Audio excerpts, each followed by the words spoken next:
Kumusta kamong tanan?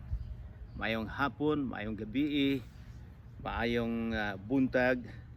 Kung hain man mong dapita nga naminaw ni ining atong Bible study, mangumusta lang ko kaninyong tanan. Sa dili pa kita magsugod atong hangyoon ang Ginoo nga mag-uban ka nato karon.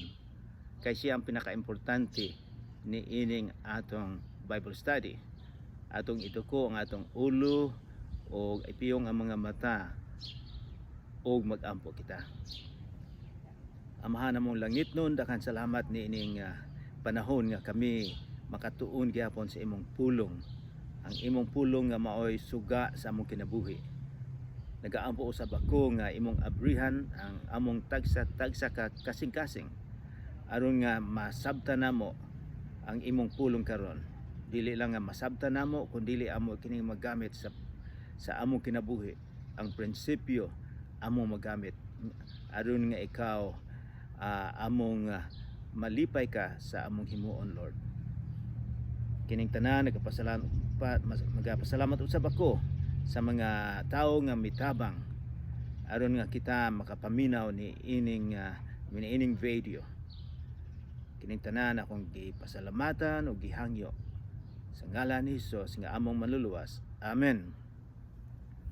Sa usang semana, nagtuon kita sa sinulat ni Dr. Luke ni Lucas sa kapitulo 5. Wala nato nahuman ang kapitulo 5. So we will try our best nga mahuman nato karon ang kapitulo 5. Sa pag-review nato, dito ta mihunong sa usa ka amigo, sa mga amigo nga atong mahibaw-an kung unsang klaseng pagka-amigo sila. Kining tawhana usa ka paralitiko nga gusto gyud sa mga amigo nga matambalan nga maayo siya. So bisan pag wala sila lugar, miadto sila sa atop sa balay og ilang gitunton, gikuha nila, giabrihan ang atop og gitunton ang ilang amigo. Kini usab giayo sa atong Ginoong Kristo. Og dili lang giayo kundi mingon si Jesus nga ang imong sala pasayloon. Kining pulong nga ang sala pasayloon ang mga relihiyosong mga leader didto kay ang ilang pagtan-aw nga Ginoo lang ang makapasaylo, dili ang tao. So bisag si Jesus wala moingon nga ako Ginoo, naay uban nga moingon nga ipakita ninyo sa Bible anong bersikulo nga si Jesus moingon nga ako Ginoo. Apan ang iyang gibuhat nga magpasaylo mao nay usa ka kinaiya sa Ginoo kay ang Ginoo lang ang makapasaylo. So didto tang dapita. Muadto na kita sa bersikulo 27 sa kapitulo 5. Human ni ini, bersikulo 27, unsa may buot ipasabot aning human ni ini. Human ni adtong iyang giayo katong paralitiko, paralyzed person, milakaw siya. Milakaw si Jesus ug iyang nakita si Levi o Levi, sabi niya siya Levi or Levi. Ang tinud niya nga lang yun si Mateo. Mao ni. Usa kini siya sa nagsulat sa New Testament si Mateo.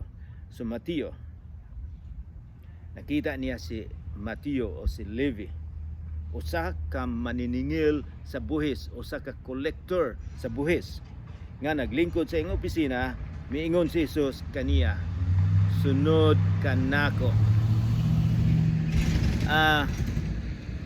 Atong tunan kinsa man ni atong tan-awon kinsa man ni si Mateo si Levi. Miingon dinhi atong mabasa nga usa siya ka maniningil og buhis, siya kolektador sa buhis. Ni adtong panahona kining mga tawhana sila ang mga tinamay sa katilingban. Daghang kadaghanan sa mga tao nasuko nila, nagdumot nila. Mga tao sa unang panahon walay respetar nila. Nganuman kay kining maniningil sa buhis, kini sila mga empleyado sa mga Romano. Ang mga Romano gikuha nila ang country, giilog nila ang country sa Israel. Kaya sa unang panahon, ang Romano, more than 2,000 years ago, sila ang powerful. Pareha usab sa panahon sa mga Espanyol, naglibot sila sa kalibutan para makakuha og yuta. Kita usab nakuha sa mga Espanyol. Mao ni mo nahitabo nila. Apan kining mga Romano, nag-hire sila mga Hudiyo usab nga mao'y mong kolekta sa buhis. Ang pagkolekta sa buhis, walay sweldo ang maniningil og buhis, ang kolektador. Ang nahitabo ang procedure nila nga pananglitan, naay baka nga ibaligya. Pananglitan mo ingon ang mga Romano nga ang buhis ani usa ka gatos. Pwedeng makuha nilang usa ka gatos. Apan wala man sila sweldo. Sumingon ang Romano, basta mo bayad kag usa ka gatos kanako, okay lang. So kadaghanan sa mga tanan siguro nga mga kolektador sa buhis, ilang pasubraan, ilang ibulsa kay mo may ilang sweldo. Usahay kung usa ka gatos ang buhis, ilan ning ibutag 200, ilaha ang kwarta. So kami diri sa Canada, dako pud ang bayad namo sa buhis. Kung naami sweldo nga usa ka gatos pananglitan 35 sa gobyerno. Apan wala may reklamo kay nakita namo kung hain paingon ang among kwarta, ang buhis namo, ang among hospital, doctor free. So among dalan kuapo kayo, dako kayo, tubig ang tanan, so wala may reklamo. Apan sa unang panahon ni Jesus, gipangwartahan lang sila sa mga Romano o kining mga maniningil sa buhis, mitabang sila sa mga Romano o sila dato kayo kay pasubraan man nila ang buhis. Kita mahibalo og unsala na corruption. Sa bata pa ko nahibalo na kog unsay corruption. Bisag kamong tanan siguro nga naminaw makahibalo corruption. Bag-o lang nahuman ang atong election sa Pilipinas o sige kung makadungog nga corrupt na si Tampolano, corrupt na siya. So kitang tanan hebalo og unsay corruption. So kinis Mateo, he is hated. Daghang nasuko gyud niya kay sobra ang iyang ekolektar. Apan unsa may nahitabo ani, giduol siya ni Jesus. Unsa may gisulti ni Jesus? Mingon si Jesus kaniya, sunod ka nako. Ambot sa kung ako ang mutudlo ni Jesus, kung ako ang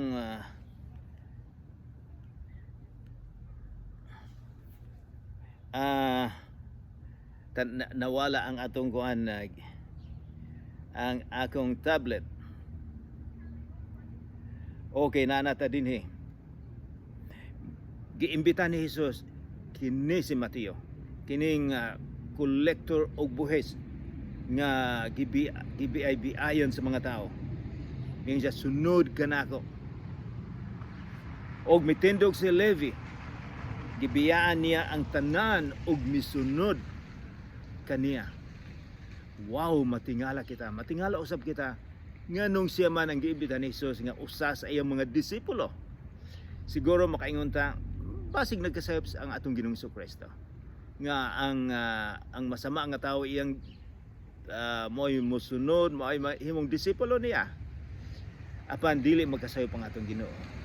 Nakita niya ang kasing-kasing ni Mateo. Unsa may gihimo ni Mateo? Si Mateo siguro posible nga nadungog na niya ang atong Ginoong Jesucristo. Posible nga siya gahulat. Ang iyang desisyon sa kinabuhi lisod kaayo sa atong paglantaw. Kay ang buti pasabot nga sunod ka ni Jesus, disipulo, wala na kay kwarta. Kanang dako kayo nimong income sa pangilkil, wala na. So, pero unsa may paglantaw ni Mateo? Wala siya maglantaw kung unsa kadako ang mawala niya. Ambot siguro kung nagpa-eskwela siya estudyante, apan gikalimtan niya ang tanan kay nakita niya nga ang pagtawag ni Jesus mao ay pinaka-importante sa iyang kinabuhi. Ikaw ug ako usab, tawgon usab kita sa Ginoo. Kung duol ka sa Ginoo, tawgon usab kita. Adunay mga cost, adunay mga bili kung kita tawgon kita sa Ginoo nga mag-alagad. Adunay mga sakripisyo. Dili lang picnic nga mosunod sa atong Ginoong Jesucristo nga mahimong Kristiyanos. Kung kita tinuod nga Kristiyanos nga kita mosunod kaniya, naay uban nga mga butang nga atong hunungon. So mausab ni si Levi, si Mateo, usa kini sa iyang mga disipulo. Tan-aw nato. Unya si Levi, si Mateo, versikulo 28, og mitindog si Levi, gibiyaan niya ang tanan ug misunod kaniya. That was a big decision in his life. Sa tibok niyang kinabuhi, mo'y pinakadako niyang decision. Mao po nay may tabo nga kung ikaw mosunod sa atong Ginoong Jesucristo, mao pinakadako, pinaka-importanteng decision sa atong kinabuhi. Versikulo 29, unya si Levi, Mateo, naghimog dakong kumbera sa iyang balay alang kang Hesus, ug dito'y daghang maniningil sa buhis ug uban pang mga tawo nga nakipagsalo kaniya. So nagparty siya. Sa iyang party, iyang giimbitang iyang mga barkada, mga makasasala, ang pagtanaw sa buwan makasasala, tinamay iyang giimbitang iyang mga barkada. Makuha nato ang principle nga si Mateo gusto niya usab nga makita nila sa mga maningil buhis ang atong Ginoong Jesucristo. Gusto usab niya nga sila posible nga mosunod kaniya. So nagpa-party sila. Versikulo 30. Ang pipila ka mga Parisiyo o mga magtutudlo sa balaod nagbagulbol batok sa mga tinunan ni Jesus. Kinsa man ning mga Parisiyo o mga magtutudlo sa balaod? Kini sila ang mga think tank. Kini sila ang mga haring gangis sa ilang relihiyon. Kini sila ang mga powerful, aduna sila gahom. Sila ang nagbantay sa mga tao nga mosunod gyud sa ilang balaod nga ilang gihimo. Sila mga pulis aron nga mosunod ang tanan. Nagreklamo sila. Giimbita posible pod usab nga giimbita sila dito sa dako kaayong kumbera. Sigurado kita kung adunay kumbera nila, walay humba. Kay kini sila dili mo kaog baboy.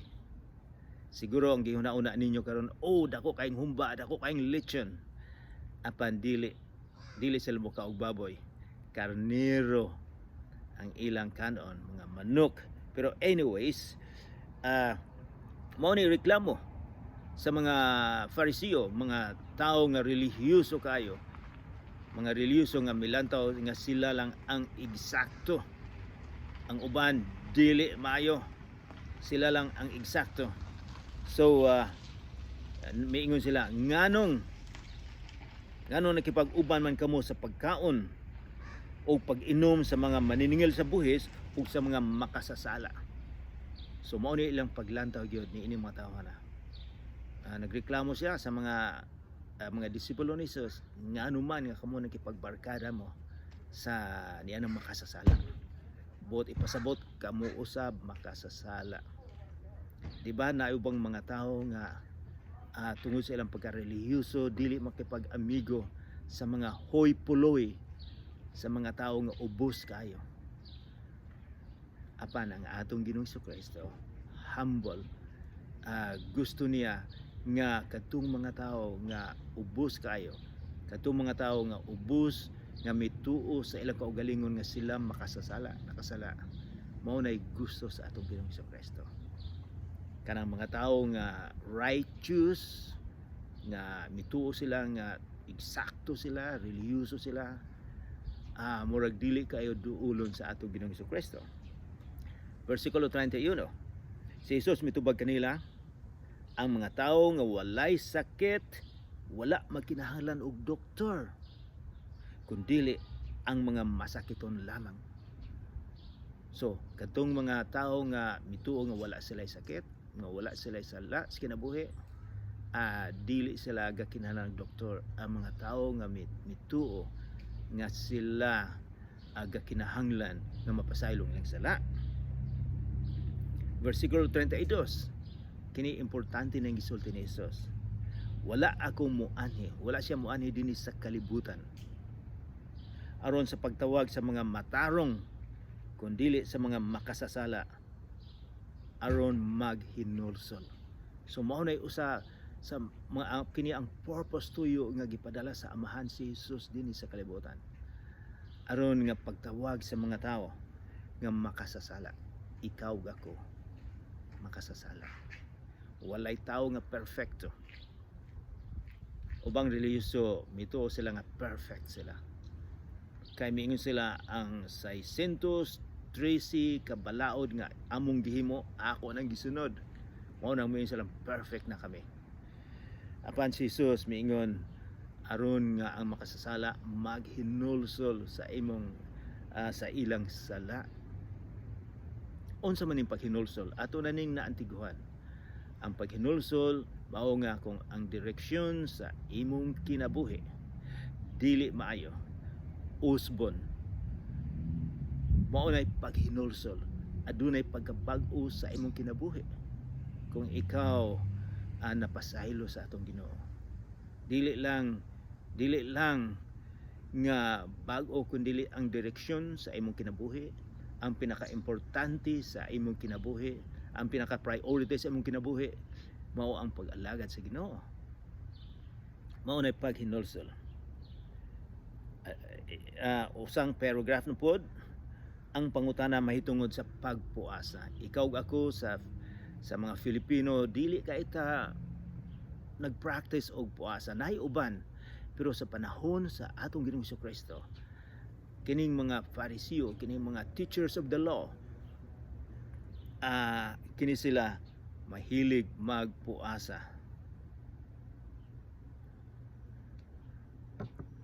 Unsa man guning puasa? Kay sa ilang panahon importante kaayo ning puasa, mga relihiyoso. Ang sa Old Testament, miingon nga kausa lang sa usa ka tuig magpuasa. Yom Kippur magpuasa. Ang mga Hudiyo sa ilang panahon magpuasa sila og Martes og Huwebes. Daghan ang ilang puasa, dili sila mukaon. Og pipila ka adlaw mao nay puasa.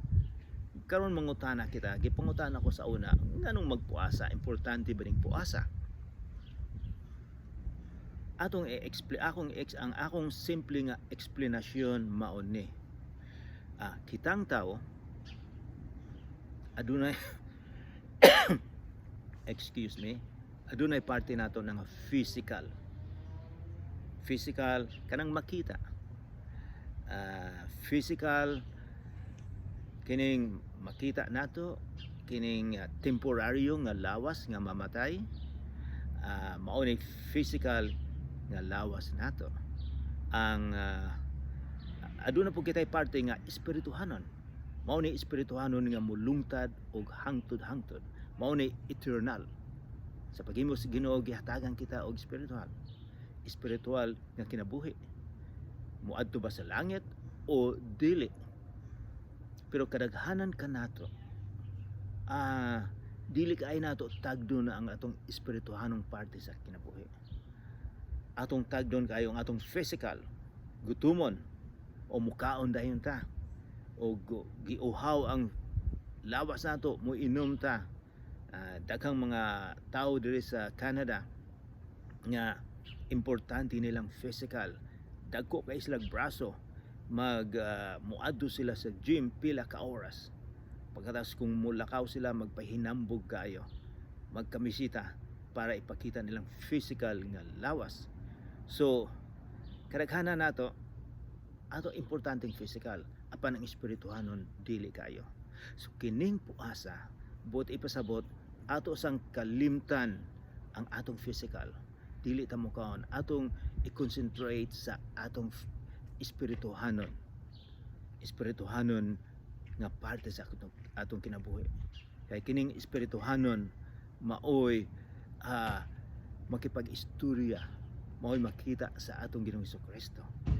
Mauna nga ato sang hunungon ang physical pila ka adlaw nga i-deprive nato nga dili kita mukaon aron nga maka-concentrate sa atong espirituhanon. So more na pinaka simple sa ilang panahon usab sa panahon ni Jesus kining mga relihiyosong mga tao ilang ipaghambog kaayo nga sila nagpuasa. Adto sila sa dalan, ipakita nila nga gutom sila, gikapoy sila para ang mga tao para mosikat sila nga nagpuasa na siya. Nagdrama-drama usahay pod para nga makita sa mga tao nga kini sila reliyoso.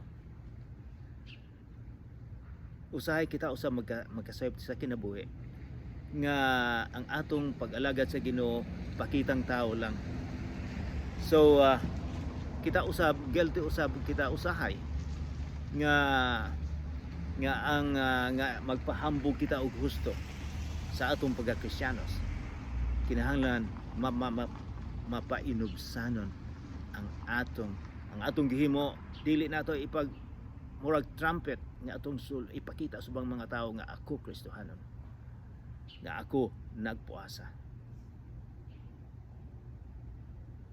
So versikulo 33, og miingon sila kang Hesus, kining mga teachers of the law, mga Fariseo, miingon sila, ang mga tinunan ni Juan kanunay nga nagpuasa o nagampo.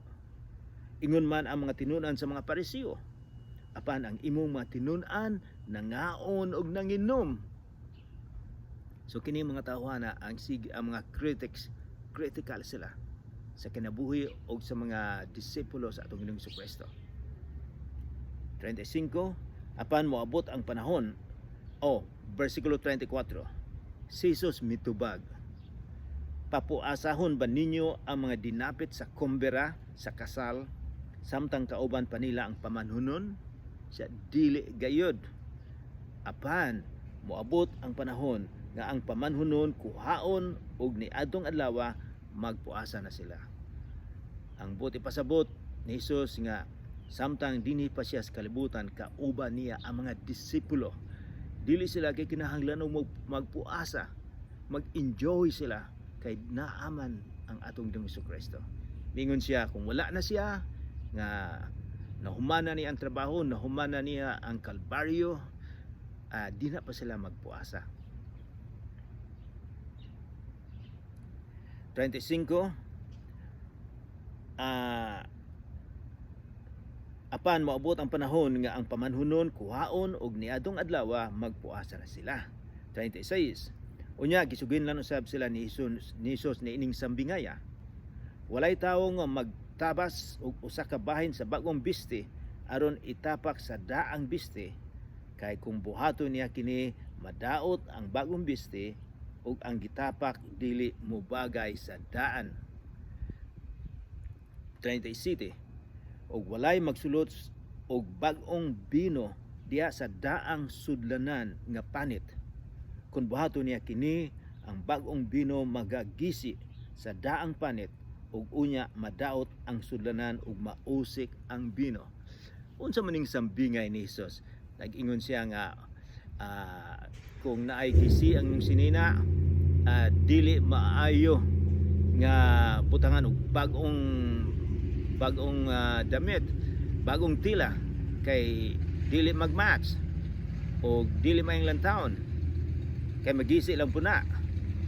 O ang ikaduha ng sambingay, miingon siya sa sambingay niya sa ikaduha nga kini dili kay ni sa atoa nga nahimo, pero sa ilang panahon naa sila mga grapes, naghimo sila bino usab ni anang panahon na, og ang ilang sudlanan dili tadyaw kundili panit sa baka ilang sudlan ni.